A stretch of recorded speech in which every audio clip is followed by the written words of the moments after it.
ना कल का भरोसा है, ना पल का भरोसा है, ना अपनों का भरोसा है, ना पैसे का भरोसा है।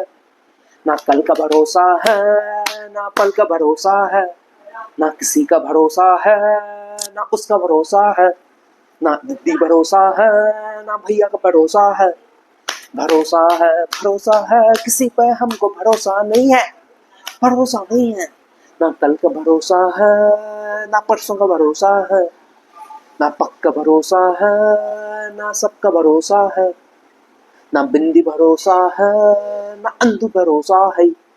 ना कल का भरोसा है, ना पल का भरोसा है। इसी लाइन के साथ हाँ आज के टॉपिक में हम प्रवेश करने जा रहे हैं। जो आज का टॉपिक वो बहुत अच्छा, भरोसा किसका है। अगर भरोसा नहीं है तो हम क्या करें कल का हमारा लाइफ अच्छा हो जाए।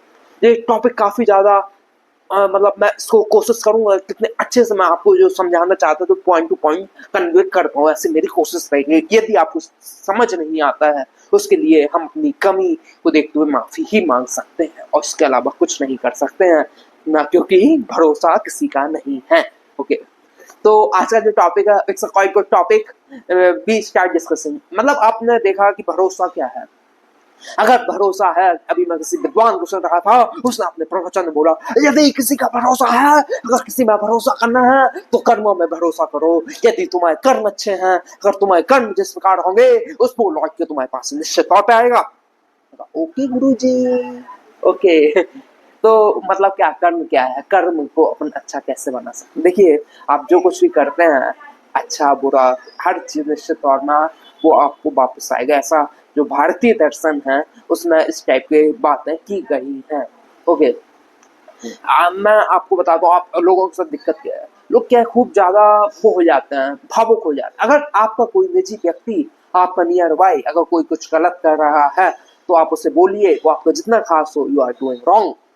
आपके पास इतनी हिम्मत होनी चाहिए, मगर नहीं है। ओके, जैसे अगर अपन चोर को चोर बोलने में नाकाम हो गए तो चोर कल के दिन अपने आप को रॉबिन हुड बोल देगा। कल के दिन चोर अपने आप को यह बात बोल के अपने आप को सही साबित कर देगा, इतनी चोरी तो हर कोई करता है।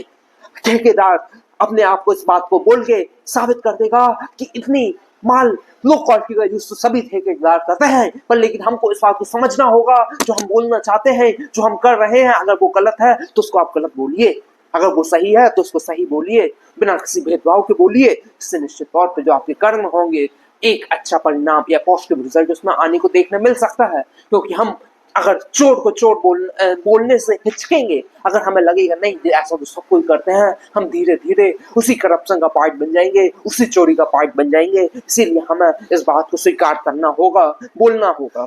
इधर पर मैं आपको एक कहानी सुनाता हूँ। डैम डैम बांध जिसे कहते हैं, सो का डेवलपमेंट होता है, मैं मान सकता हूँ। आप कहेंगे नहीं उसमें डेवलपमेंट होता है, ओके, पर लेकिन उसके चलते अगर पेड़ कटे हैं तो उसको हम बोले हाँ ये गलत हुआ।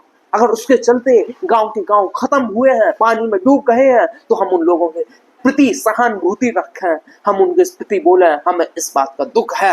हम ये ना बोले ये तो देशद्रोही लोग हैं, ये देश हित की चिंता नहीं है, इसीलिए इस प्रकार की बातें कर रहे हैं। हम इन सबको समझेंगे तो हम निश्चित तौर पर इस देश और प्रगति और संवेदनशील व्यक्ति बनेंगे। अगर हमारे अंदर संवेदना रहेंगी, जो जिस प्रकार की दुखद घटना आजकल देखने को मिलती हैं, मैं ऐसा मानता हूँ ये दुर्घटना निश्चित तौर पर कुछ समय के लिए जरूर कम होगी।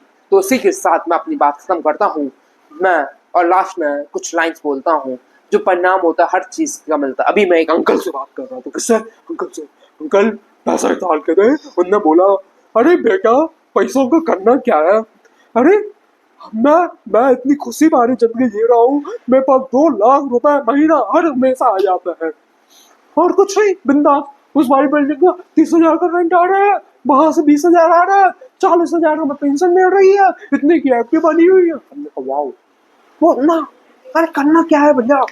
पर लेकिन अंकल जी सुनिए ना, आपने जब पूरी जिंदगी मेहनत की तब आपको आ रहा है, अभी तो हमारी एज है मेहनत करने की, तो मेहनत करो।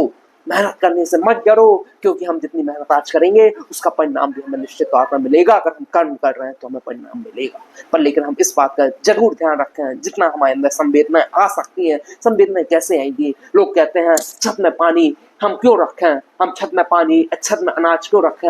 हम गाय, कुत्ते, बिल्ली, आप जिस किसी भी पशु से प्रेम, स्नेह भाव रखते हैं, लोग बोलते हैं हम ऐसा करने से क्या होगा, हमारे घर के बाजू में तो तालाब है, चिड़िया वहां से पानी पी लेंगी। होगा कुछ नहीं, अगर आप पानी रखना सीख जाएंगे तो आपकी संवेदनाएं, जब उस पक्षी के प्रति आपका स्नेह भाव होगा, तो जब संकट या आपके जो कर्म होंगे वो कटेंगे। इसी प्रकार मैं अपनी बात को विराम देता हूँ। बोलिए मेरे साथ भारत माता की जय। जो बताना चाहता था उसे बताने में कामयाब रहा हूँगा। चलिए इसी के साथ आप सभी को विदा देता हूँ। मिलते हैं आगे नई वीडियो में। आपको अगर ये वीडियो अच्छी लगी है तो उसे लाइक करिए, हमारे चैनल को सब्सक्राइब करिए। बोलिए भारत माता की जय।